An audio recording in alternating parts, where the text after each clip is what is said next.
네, 이제 전략을 짜야 되겠죠. 시장은 뭐 시장이고. 근데 그 전에 대한민국 시장만의 이 암울한 현실에 대해서 한번 우리 되짚어보고 가도록 하겠습니다.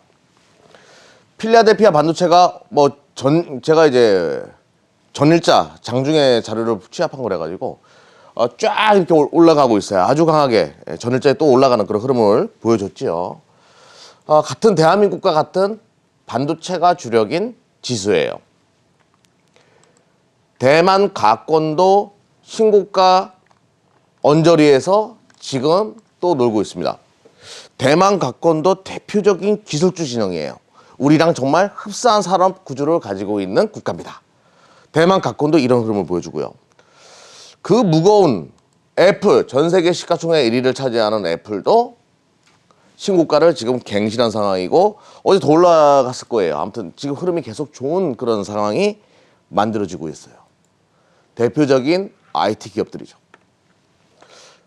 그런데 유독 대한민국만이 이렇게 재미가 없습니다. 모든 기술주 진영은 사상 최고치를 찍고 있는데 대한민국만이 지금 이러고 있어요. 정말 재미가 없죠. 그런데 가만히 들여다보면 제가 요거를 한번 보여드릴게요. 올해 상반기 거래량 대비해서 현저하게 지금 줄어든 거래량. 거래량이 지금 전혀 없는 상황이죠. 이러다 보니까 파생시장에서 시장 조정자들의 마음대로 시장을 움직일 수 있는 그런 구조. 그래서 참 누르기도 쉬운 대한민국의 작금의 현실입니다. 그러면 다시 한번 이야기해 볼게요. 그럼 거래소 시장이 활황기가 되고 막 분위기가 살아나면 파생시장에서 만지던 곳들도 그냥 바로 상방으로 전환해가지고 시장이 한 번에 끌어올릴 가능성도 있어요. 지금은. 억지로 누른 것은 아주 고무줄이 팽팽하게 지금 당겨져 있는 대한민국 시장 같은 경우에는 누가 살짝만 줄을 끊어주면 확 하고 돌릴 수도 있다는 얘기예요. 꼭 기억해 두시고 한 번에 시장이 올라갈 수 있음을 여러분들이 좀 인지해 주셨으면 좋겠어요. 그리고 이 거래량이 다시 증가하는 전제를 깔려야 되겠죠. 그럼 거래량이 증가하는 구간은 어디일까요? 저번에도 3050포인트 돌파 못하고 다시 미끄러지고 3050포인트가 매물선이거든요. 여기를 돌파하게 되면 거래량이 돈 받는 상태에서 돌파하기 시작하면 시장은 새로운 얼굴을 보일 겁니다. 그래서 혹시 IT 대형주를 갖고 있는 분들 중에 올라오면 자꾸 팔고 싶은 욕구가 있을 거예요. 굉장히 지치고 지겨웠으니까. 조금 기다려 볼 필요가 있어요. 그 매물을 누군가가 받아먹고 끌어올릴 가능성을 꼭 열어두고 좀 올라온다라고 해가지고 과거와 같겠지? 이런 생각을 잠깐만 접어뒀으면 좋겠습니다. 제가 왜 이런 얘기를 할까요? 제가 애국자라서 그래요. 우리 개인 투자자 여러분들 돈 좀 벌었으면 좋겠어요. 제 소원이거든요. 아무튼 꼭 여기서 너무 쉽게 팔지 않고 좀 기다렸다가 판단해 주셨으면 좋겠다는 얘기를 드리면서 그 배경부터 말씀드릴게요. 지난주가 아니죠. 한 달 정도가 됐을 거예요. 한 달 내내 제가 여러분들에게 강조드렸던 건 이 PCB 시장에 이 반도체 기판, 여기 비메모리 반도체, 메모리 반도체 다 마찬가지죠. 이 PCB 기판이 노트북이나 자동차 서버 쪽으로 확대되어 가는 것을 우리는 눈여겨봐야 된다고 이야기했어요. 그리고 최근에 시장에서 나온 이야기가 뭐냐면 메타버스 관련돼 가지고 IT 하드웨어 쪽에 최대 수요되는 PCB라는 얘기가 돌기 시작합니다. 주가가 올라오고 나니까 그런 얘기가 돌기 시작하죠. 먼저 지난 시간에 다 얘기했던 거예요. 이렇게 XR 기기 안에도 PCB나 카메라 모듈이 많이 들어가고 관련된 부품들이 앞으로 수혜를 받을 것이다. 그런 개념으로 지금 최근에 올라가는 것도 있고, 또 하나 메타버스 시대가 열리게 되면 고효율, 고효능의 서버가 깔릴 수밖에 없다. 실질적으로 지금 이 서버 안에 수많은 FPGA, 대한민국 업체들이 만드는 플립칩 방식의 PCB가 들어가고 있고, 그래서 PCB가 갈 수밖에 없다라고 이야기를 드렸었어요. 그래서 관련된 종목들 어떤 흐름을 보이는지 한번 보도록 할게요. 제가 삼성전기가 시장의 주도주가 될 거라고 언제 얘기했냐면요. 정확하게 10월 25일 날 이 접종 찍는 날 얘기했어요. 이 방송 말고도 제가 인터넷 찾아보면 여러분들 보일 겁니다. 제가 여러분들에게 드리고 싶은 얘기는 차트를 보고 누구나 좋은 거 돌아서고 있는 걸 얘기할 수 있어요. 근데 하락할 때 얘기했단 얘기예요. 하락할 때. 꼭 기억해 주셨으면 좋겠어요. 그리고 나서 삼성전기가 등락을 거듭하면서 이렇게 올라오는 현재 흐름을 여러분들이 꼭 기억하셨으면 좋겠습니다. 삼성전기. 그리고 LG이노텍도 얘기했었죠. 대형주 쪽에서. PCB 쪽. LG이노텍 지금 신고가 갱신하는데 주가 어떻게 올라가요? 그냥 뽑아버리죠. PCB예요. IT 쪽의 일부 품목인 PCB입니다. 그리고 코리아 서키트 이런 종목들도 아주 무서운 신고가 행진을 보여주고 있고요. 52주 신고가. 심텍 같은 경우에도 주가가 굉장히 강하게 치고 나가고 있어요. 이쪽은 여기서 안 끝나요. 여러분들. 어차피 서버 쪽에서 플립칩 방식은 더욱더 확대될 수밖에 없는 그런 구조이기 때문에. 그리고 지난주에 하이비전 시스템, 카메라 모듈, PCB 쪽에, 오클러스 쪽에, 메타버스 관련된 쪽에서 많이 쓰일 거다. 하이비전 시스템. 그리고 삼화전기, PCB뿐만 아니라 거기에 들어가는 컨덴서도 쓰일 것이다. 삼화전기도 눈여겨볼 필요가 있다고 여러분들에게 말씀을 드렸습니다. 아무튼 지금 다 이렇게 긍정적인 흐름으로 전개되고 있는데요. 제가 지금부터 이제 본 게임으로 얘기할게요. 메타버스보다 더 큰 시장이 있어요. 메타버스는 빙산의 일각이에요. 2022년도 지금 왜 IT 기술 진영이 이렇게 좋은가에 대한 답을 제가 드릴게요. 바로 그거는 요거 때문입니다. AI 시대. 여러분들 AI 시대 하면 무슨 얘기인지 잘 마음에 안 와닿죠?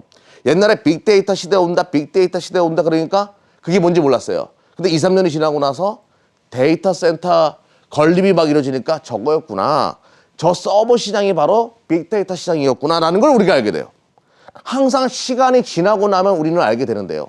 이 AI 시대는 도대체 무엇일까요? 이것도 시간이 지나기 전에 제가 미리 알려드릴게요.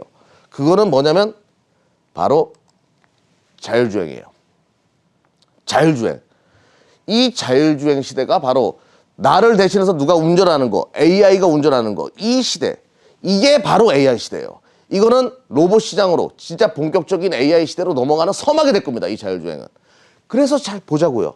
누가 어떻게 움직이는지를 보면 알 수 있어요. 가장 큰 대기업이 어떻게 움직여주는가를 보면 알 수 있습니다. 애플이 이야기하잖아요. 본론 보고에서 물론 얘기했지만 원래 2027년도 예정되어 있던 완전 자율주행을 2025년도 전기차 출시하겠다. 아직 자동차도 없는데 이렇게 얘기한다는 얘기는 자율주행이 AI의 핵심이고 AI를 먼저 잡은 기업이 자율주행을 먼저 잡은 기업이 글로벌 시가총액 1위를 차지할 것이다라고 애플은 예견하고 있는 거예요. 잘 모르겠다고요. 좀 더 사례를 좀 보면서 설명드려보도록 할게요. 테슬라 주가가 지속적으로 이렇게 올라가는 게 과연 전기차 때문에 월봉입니다. 전기차 때문에 올라간다고 생각하세요? 아니잖아요. 뭔가 다른 이유가 있죠. 그거는 바로 자율주행의 선도 기업이기 때문에 자율주행, 완전 자율주행에 가장 가까이 간 기업이기 때문에 시장에서 고평가돼도 된다는 인식을 갖고 있는 거예요. 시장은 옳습니다. 시장의 판단은 여러분들이 상상한 그 이상의 것을 품고 있어요. 테슬라 주가가 이렇게 올라간 것도 바로 자율주행과 연결되는 시나리오라는 거죠. 자, 테슬라 차트를 한번 볼게요. 테슬라 최근에 모터의 내부를 해부하는 모습인데요. 어때요? PCB 정말 많이 쓰이죠. 왜 PCB가 올라가는지 알 것 같죠? 왜 미국의 수많은 IT 기업이 신고가를 갱신하는지 알 것 같지 않습니까? 이 AI 시대를 준비하는 움직임이 글로벌 시장에서 일어나고 있는 거예요. 엔비디아 주가가 왜 강할까요? 모터 안에 이렇게 많은 전자기기, 기판과 반도체, 칩들이 깔려 있습니다. 이거는 우리가 눈여겨봐야 할 필요가 있겠죠. 그러면 여기서 답이 남아요. 메모리 반도체, 대한민국 시장에 대한 긍정적인 답이 나옵니다. 메모리 반도체가 시장을 이끌 때 2002년도는 뭐였죠? PC의 혁명이 시작됐고 2010년도는요. 2010년도는 뭐가 시작됐죠? 스마트폰. 2017, 18년도는 서버. 다음은 뭐라고요? 새로운 수요처가 발생하면 디램 가격은 폭등합니다. AI. 메타버스는 시작에 불과하고 AI 시대. 자율주행 시대가 열리기 때문에 또 다른 수요처가 발생하는 거죠. 메모리 반도체는 갈 수밖에 없다라는 거예요. 자, 어제 마이크론 테크놀로지가 한 번 더 쳤는데요. 여기 차트에는 없는데 어제 7%또 땡겼습니다.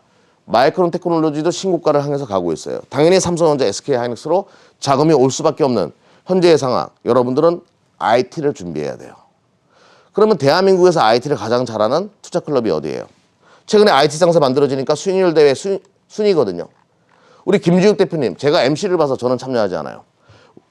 우리 김지욱 대표님 1등이에요. 박근선 사장 2등이고요. 다 24시 클럽 멤버입니다. 손창현 팀장 3등이에요. IT 장사 만들어지게 되니까 우리가 1, 2, 3등 다 하잖아요. IT 장사는 누구의 장사라고? 24시 클럽. 우리는 IT를 가장 많이 파는 클럽이기 때문에. 자, 그리고 또 하나 있습니다. 여기서 또 하나 전략 하나만 더 말씀드릴게요. 시간이 될런지 모르겠는데. 자, 리비안이 있어요. 신차 업체들이 많이 나옵니다. 루시드 모터스, 전기차예요. 그리고 애플도 전기차 출시한다고 얘기해요. 자, 완성차 업체들에 대한 우려감이 커져요.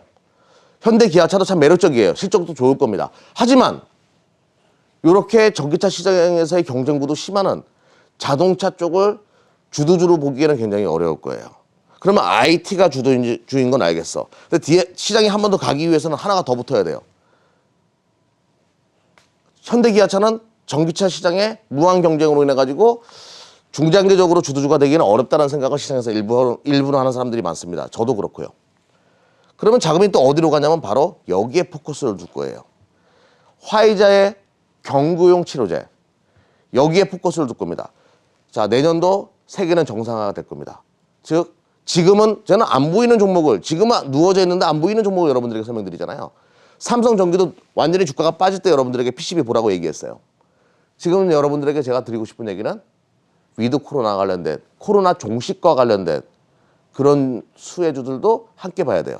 IT와 코로나 종식 수혜주, 이렇게 투 트랙으로 가져가면, 제가 우리 회원분 계좌 많이 보여드리는데요. 저번 주에 더 넘었을 거예요. IT가 최근에 또 올라와서 1050% 뭐 이렇게 더 됐을 것 같은데, 뭐 1100% 될 수도 있고. 아무튼 그분이 11월 7일자, 17일자 기준으로 1000%가 넘었습니다. 계좌 수익이. 여러분도 할 수 있어요. 여러분도 할 수 있습니다. 진드커니 중장기 투자 전략적으로 계속 접근해가지고 움직이면 여러분도 할 수 있다는 말씀을 마지막으로 남기도록 하겠습니다.